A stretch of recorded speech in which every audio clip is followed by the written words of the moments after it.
മഹത്വപ്പെടുമാറാകട്ടെ. ചില ആഴ്ചകൾ ചില ശാരീരികമായ പ്രയാസങ്ങളുള്ളതുകൊണ്ട് എനിക്ക് കർത്തമേശയിൽ പങ്കെടുക്കുവാൻ സാധിച്ചില്ല.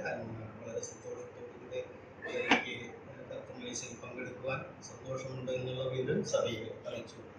എന്ന് മാത്രമല്ല, നാം സഭയായി ഇന്ന് സന്തോഷിക്കുന്ന ഒരു ദിവസം കൂടിയാണ്. നമ്മുടെ 5 മക്കൾ ഇന്ന് കർത്താവിനെ ജലത്തിൽ സാക്ഷീകരിച്ച് സഭയോടുകൂടി ചേർന്നു എന്നുള്ളതും നമുക്ക് സന്തോഷത്തിന് ഇട നൽകുന്നതാണ്.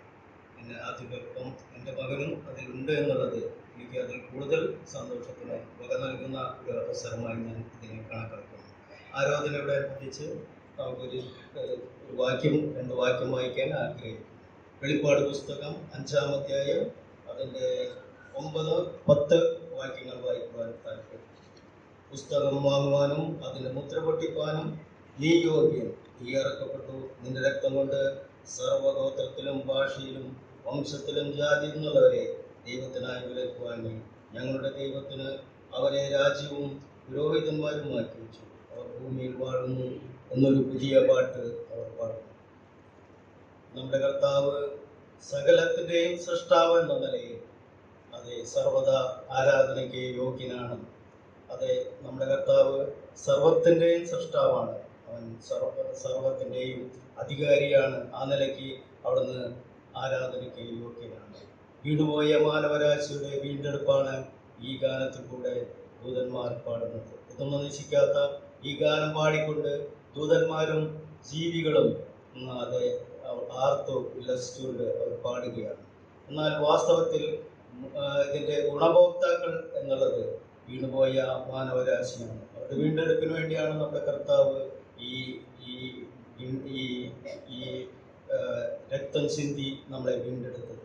നമ്മൾ വായിക്കുന്നു, പത്രോസിന്റെ ലേഖനത്തിൽ വായിക്കുന്നു, വ്യർത്ഥവും പിതൃപാരമ്പര്യവുമായ നിങ്ങളുടെ നടപ്പിൽ നിന്ന് നിങ്ങളെ വീണ്ടെടുത്തിരിക്കുന്നത് പൊന്ന് വെള്ളി മുതലായി അഴിഞ്ഞു പോകുന്ന വസ്തുക്കളെ കൊണ്ടല്ല, ക്രിസ്തു എന്ന നിർദോഷവും നിഷ്കളങ്കവുമായ കുഞ്ഞാടിൻ്റെ രക്തം കൊണ്ട് അത്ര നമ്മൾ പറയും.